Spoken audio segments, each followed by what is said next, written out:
I should probably start by telling you something clearly, because whenever my name shows up in a political argument, people like to change it into whatever makes the biggest noise. I'm Warren Buffett, and for most of my life, I've stayed on one side of the line. I talk about business, I talk about markets, and I talk about thinking ahead for the long term. I don't shout, I don't make things overly dramatic, and I certainly don't wake up in the morning looking for a fight with Donald Trump. But this time, I watched something happen that even I couldn't ignore, because it wasn't only a political story, it was a money story. And when political money gets loud enough, it always pulls people like me into the conversation. Now, to be completely honest, I didn't walk onto a stage, slam my fist down, and scream out the names of the billionaires paying for Donald Trump's campaign. That's the sort of show you see on cable news, not in Omaha. What I did do was speak clearly about something I've warned about for years. When you turn the rules of money into a weapon, the very people who pay for your path to power end up getting hurt by it. And once I said that, a lot of people realized something they hadn't bothered to look at. The people paying for Trump weren't doing it out of kindness. They were doing it because they believed he could protect their businesses. And suddenly the headline everywhere was, "Buffett exposes Trump's donors."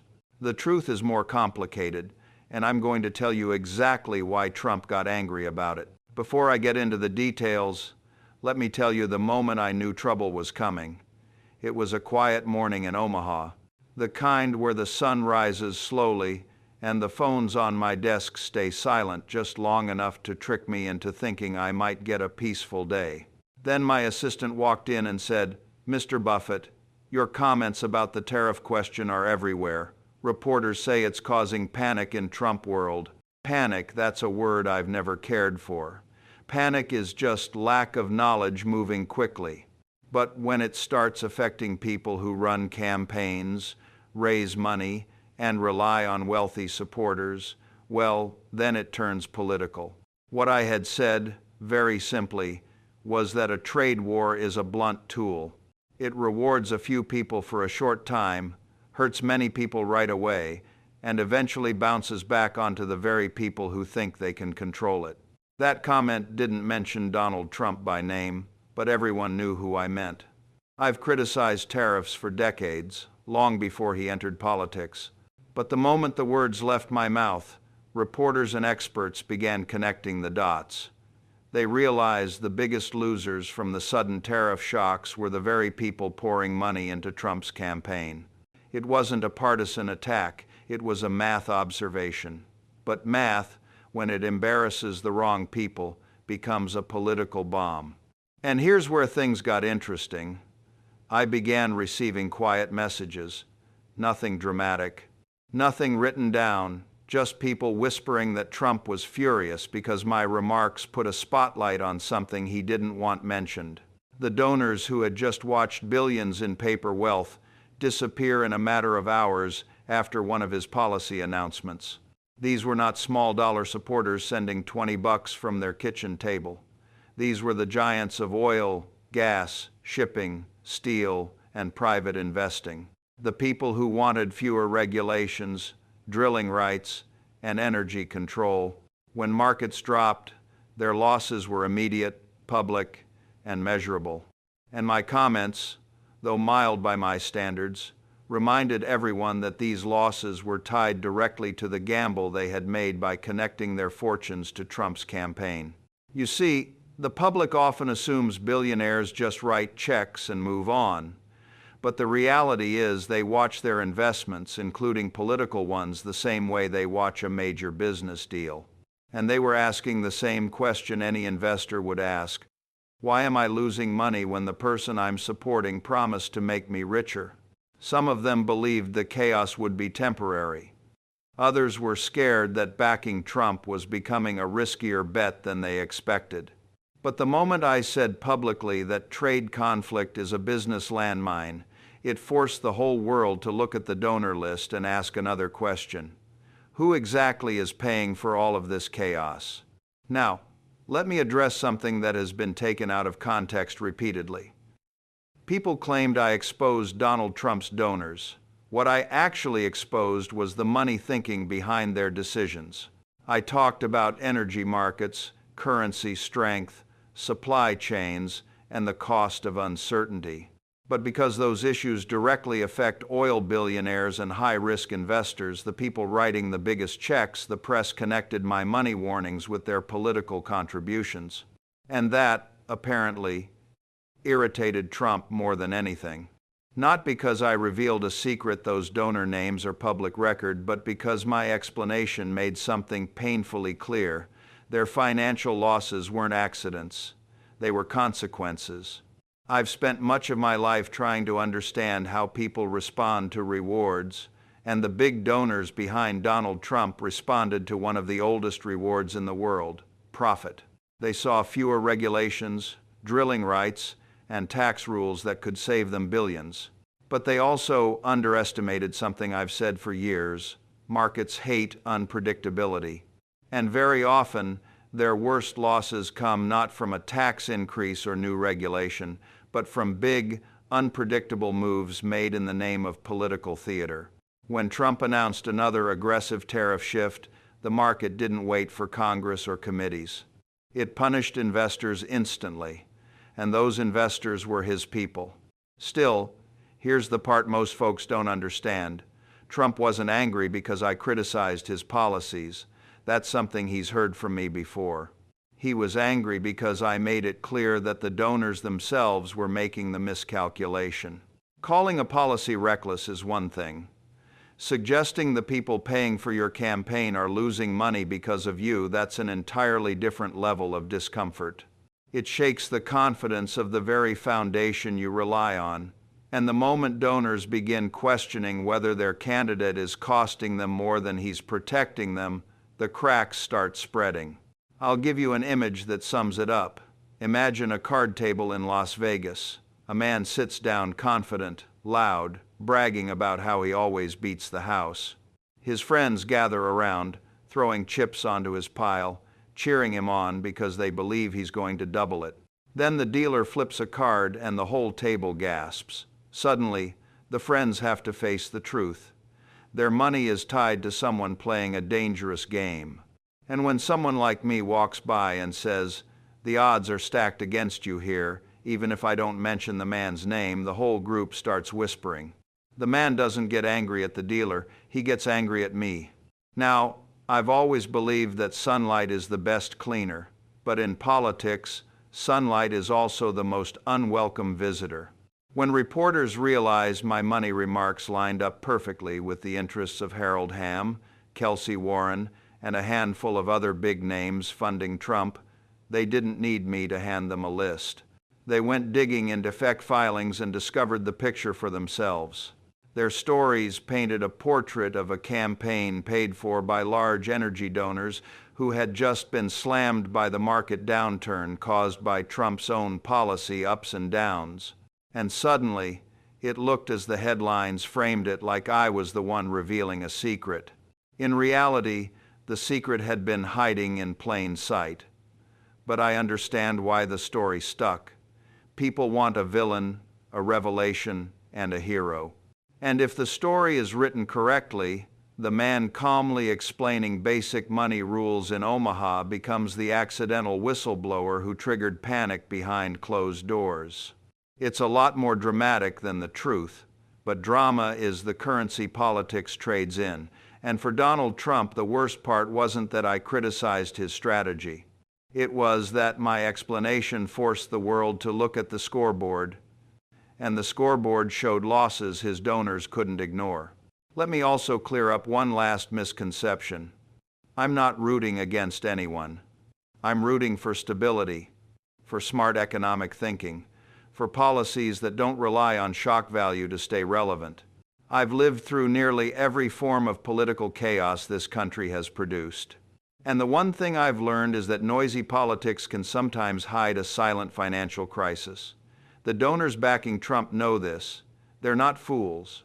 But they were hoping the ride would be smoother, the rewards clearer, and the risks manageable. My comments didn't change their fate. They simply highlighted it. So, if you want to know why Trump got angry, it's simple. I didn't expose a list. I exposed a pattern. And once a pattern becomes visible, the people inside it realize they're not playing a private game anymore.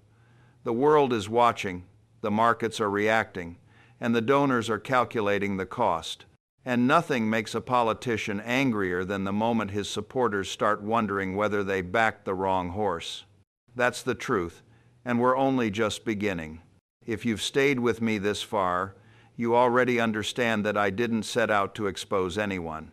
I simply described why ups and downs, especially the political kind, can be more expensive than any regulation, tax, or international agreement.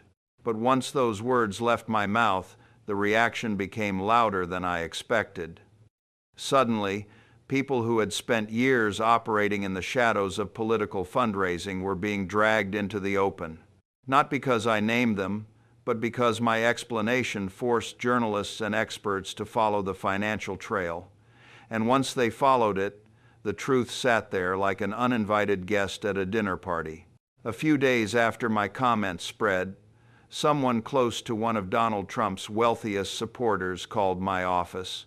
The man on the phone spoke softly, but I could hear the irritation pressing through every sentence. He explained that his employer, a billionaire energy businessman, had just taken a massive hit in the markets after one of Trump's policy announcements. And the last thing they needed was for my remarks to magnify the story that backing Trump was hurting their business. I didn't say much in response. When someone is angry, the worst thing you can do is remind them that the numbers don't care. Markets don't move out of loyalty. Investors don't get special treatment because they supported the right candidate. Ups and downs punish everyone in the same language: losses. And those losses weren't abstract concepts. They were real, immediate, and painful. Some of the donors, particularly those in oil and gas, saw billions erased from their portfolios in just hours. A tariff announcement might sound like a patriotic show of strength on television, but behind the scenes, it's a bomb dropped on supply chains, currency flows, and global prices. I didn't cause the explosion. I just explained the science behind it. But explanations have a funny way of turning into accusations when people are looking for someone to blame. I heard later that Trump was furious because my remarks provided a story that cut far deeper than a political attack. Political attacks come and go. They're background noise in Washington. But telling the world that a candidate's own policies are costing his donors fortunes, that's a wound that bleeds into the financial world, the political world, and the media world all at once. It's the kind of wound that makes donors pick up their phones, call their advisors, and whisper about whether the risks are becoming too large to ignore. But I want you to understand something important. This wasn't just about donors losing money. It was about why they were losing money. During the last election cycle, Trump leaned heavily into the support of large-scale donors, many from the oil and energy industries, because the base of small-dollar supporters he once relied on began shrinking. Reporters have been tracking this trend for months, but my comments made people notice it with fresh eyes. And when the public realized that small donors were fading while large donors were taking financial hits, a bigger question emerged. Why were these billionaires still funding a campaign that seemed to punish their own balance sheets? You'd be surprised how many calls I received in the following weeks. Some from friends in business, others from strangers who simply wanted to hear the truth from my own voice. They all asked the same question: Warren, do you think these donors will pull out? I told them what I've always believed. Money doesn't have beliefs. It has rewards. If the rewards disappear, so does the money. And the moment a donor realizes that their political investment is costing them more than it's helping them, they begin planning their exit. Now, that didn't mean the billionaire donors vanished overnight. People with that much power don't just change course because the winds shift. They've survived for decades by betting on long-term returns. But doubt, once planted, tends to grow like a weed. And every time Trump made a dramatic policy move, those doubts got louder. A tariff threat here. A regulatory promise there. It was like watching a ship being steered by a man who navigates through storms by shouting at the waves. And while that might inspire a crowd, it doesn't inspire markets. One morning, I received a message from a veteran investor I've known since the 1970s. He's not a political donor, at least not in any meaningful way, but he watches markets with a discipline that puts most experts to shame. He told me that the sudden swings triggered by Trump's announcements were starting to cause nervousness even among investors who had previously been unfazed by political chaos. "This feels different," he said. "It feels like the people writing the checks aren't the ones controlling the story anymore." He was right. A campaign that relies heavily on a small circle of massive donors becomes a campaign shaped by expectations, and expectations, when unmet, turn into pressure. To be honest, the thing that surprised me most wasn't the donors' discomfort. It was how quickly the media transformed the situation into a story that I somehow had exposed the truth. One headline read, "Buffett puts Trump's donor network under the microscope." Another claimed I had revealed the financial backers behind Trump's troubled campaign. I hadn't revealed a thing. The donors' names were all public, their industries were obvious, their reasons were predictable, but the story needed a frame, and I became that frame. Meanwhile, inside Trump's circle, there were reports of anger not just at me, but at the very idea that anyone would question the loyalty of his donors. Loyalty is a precious word in politics, but loyalty built on financial interest is fragile, and when the value of the investment starts to fall, so does the allegiance that comes with it. Some insiders claimed that Trump believed my comments could scare donors into pulling back.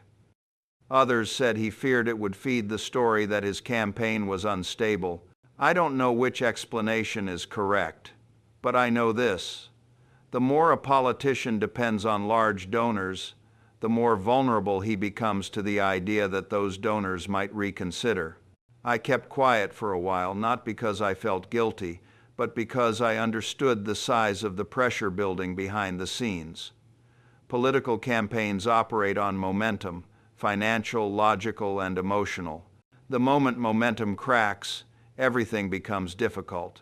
Fundraising slows, advisors grow tense, opponents sense opportunity, and the media smells weakness like sharks smell blood in the water. But weeks later, when a reporter asked me if I regretted my comments, I answered honestly, no. I've always believed that understanding the results of money decisions is more important than protecting political stories. If instability is harming investors, including the ones supporting a candidate, then the public deserves to know. Transparency is not an attack, it's accountability. Still, the story didn't end there. As markets shifted and new announcements came out of Trump's camp, donors began recalculating. Some doubled down, convinced the chaos would pass. Others quietly reached out to alternative political groups, hedging their bets the same way they hedge portfolios. And Trump, according to people familiar with the situation, grew increasingly irritated every time my name resurfaced in connection to his donor network. It wasn't that I said too much. It was that I said something honest at a time when his campaign was struggling with appearance. The truth is, campaigns don't collapse because of one bad headline or one bad week. They collapse when the people paying for them feel uncertain. And uncertainty, especially when magnified by market losses, becomes the kind of pressure even the most confident candidate can feel. To understand the anger from Trump, you need to understand the psychology of political funding. A campaign wants donors who feel optimistic, protected, and aligned. A campaign does not want donors who feel exposed. And when the story formed that his biggest financial backers were losing money because of him and that someone like me had highlighted the mechanics behind their losses, that story threatened the sense of strength he tried so hard to project. I didn't cause their losses. Policy did, markets did, reality did. But once people connected the dots, the picture became too sharp to ignore. And that brings us to the real turning point. the moment when the donor question became impossible for Trump to control, the moment when the conversation shifted from who supports him to how long will they keep supporting him. And in politics, no question is more dangerous. We'll get to that moment, but that belongs in the next part of the story. I've lived long enough to know that political storms don't hit all at once. They begin with a tremor, then a disturbance, and finally a shift so subtle that only people who've watched the horizon all their lives can feel it. That's what was happening with Donald Trump's donor network. What began as frustration behind closed doors was slowly spiraling into doubt. And doubt, when it reaches the people who fund campaigns, is more dangerous than any speech, scandal, or headline. To understand the final stretch of this story, you have to picture the environment around Trump during those weeks. He was pushing harder, speaking louder, framing himself as the only man who could fight the establishment. But even the loudest voice can't drown out silence. And silence was exactly what started creeping in from the donor class. These were individuals who were usually bold, confident, and aggressive about their investments. But suddenly, they were quieter, watching markets instead of rallies, asking advisors for risk assessments instead of photo opportunities. At some point, someone close to Trump must have told him the truth. The money wasn't drying up yet, but it was slowing, and slowing money is a louder warning than any critic could ever deliver. A campaign can survive scandals, media attacks, or even legal threats, but when the cash slows, that's the political equivalent of a heart murmur. It doesn't kill you right away, but it tells you something inside isn't working anymore. People think my involvement in all this was deliberate. Let me be clear. I didn't set out to weaken Trump's donor network. I didn't try to scare anyone. I spoke about the money rules of uncertainty because it's what I've always done. But once the media connected my comments to the financial losses his donors suffered, the story grew legs of its own. Suddenly, it wasn't that donors were losing money. It was that I'd explained why they were losing money. And explanations in politics often carry more weight than accusations. One evening, I received a message from someone I had met many years ago, a man who now advises several high-level political donors, including some supporting Trump. He said, "Warren, you may not realize it, but your comments gave people a vocabulary for something they were afraid to admit. They didn't want to say the campaign was hurting them, but you gave them the framework to understand that it was. And I thought about that for a long time. People don't fear losses as much as they fear admitting they backed the wrong strategy. A billionaire can lose $1 billion and still sleep at night. But tell him he made a foolish bet that the person he trusted is the person costing him money, and suddenly the ego aches more than the balance sheet. And Trump, whether he admits it or not, understands that dynamic better than anyone. That's why my involvement frustrated him. Not because of what I said, he's been criticized by bigger names, but because of the effect it had on the people he depends on most. A turning point came when several experts published reports linking the market downturn directly to Trump's policy announcements. Their charts and models told the same story I had been telling for years. Markets respond instantly to confusion. And confusion, unfortunately, had become one of his most consistent trademarks. When those reports went viral, donors realized they were sitting on top of a risk they couldn't control. A candidate who promises to fight the system can be appealing to voters. But to investors, a politician who destabilizes markets is the equivalent of a pilot who likes turning off the cockpit lights mid-flight to keep things interesting. I don't say that lightly. I've watched entire industries crumble because someone in power forgot the basic rule of long-term thinking. Uncertainty is the most expensive tax ever invented. And when Trump began doubling down on policies that rattled markets, it wasn't just stock tickers that took hits. Confidence did. Predictability did. The kind of stability that fuels long-term investment evaporated. And when that stability goes, donors start looking for lifeboats. Now, here's where things get personal. A political insider told a reporter that Trump was furious because it looked like I had undermined the story he was trying to sell, that he was backed by unwavering billionaires who believed he could reshape the economy for the better. But the truth is, money believes in results, not words. And when results start moving in the wrong direction, donors become practical. They hedge, they wait, they whisper.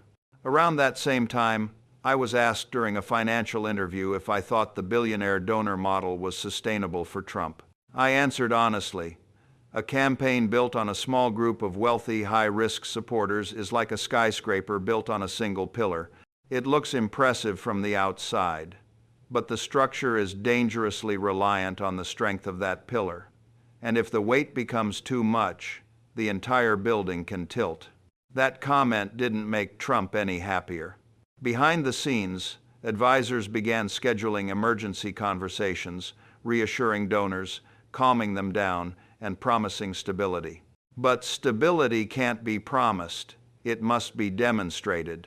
And as long as markets kept reacting violently to Trump's policy declarations, the reassurance campaigns felt like bucket after bucket of water being tossed onto a forest fire. The moment things truly shifted came during a private gathering hosted by a prominent donor in Dallas, someone who had contributed millions to Trump's PACs. I wasn't there, but several attendees shared the same observation afterward. For the first time, donors weren't talking about how to help Trump win. They were talking about how to protect their portfolios if the chaos continued. When the conversation among donors pivots from supporting the candidate to surviving the candidate, you know the equation has fundamentally changed. I didn't celebrate that shift. I didn't encourage it. But I recognized it because I've watched that same shift play out in boardrooms, corporations, and markets for more than 70 years. Confidence is a currency all its own, and once trust cracks, no amount of shouting can patch it. Meanwhile, the story in the media kept growing. Buffett exposes Trump's donor problem. Buffett reveals the real supporters. Buffett cracks the donor curtain. Every headline exaggerated my role, but the effect was the same. The story became larger than any statement I made. And that's what angered Trump the most, losing control of the story. He wanted to position himself as the candidate of strength, support, and financial backing. But my analysis, however simple, introduced the one thing political movements fear most: doubt in the foundation. And when the foundation shakes, everything on top begins to wobble. Eventually, the calls stopped coming. Not because donors were reassured, but because they were thinking privately instead of talking publicly. That's when you know the shift is real. Fear announces itself. Doubt stays quiet. Looking back, I don't regret anything I said. I've learned that telling the truth, especially about markets, is never the wrong decision. And the truth in this case was simple. The donors backing Donald Trump were not immune to the consequences of his policies. They were vulnerable. They were exposed. And whether they admitted it or not, they were beginning to question whether their investment would ever pay off. That is what the headlines called exposing the real donors behind his campaign losses. I didn't expose them. Reality did. Markets did. The consequences of unpredictability did. If Trump was angry, it wasn't because of me. It was because the money that once felt so secure was suddenly trembling. A political campaign can withstand many storms, but it cannot withstand the moment its supporters realize they may be the ones carrying the cost of the chaos. And that, more than any speech, headline, or comment, is the moment when a political empire begins to crack.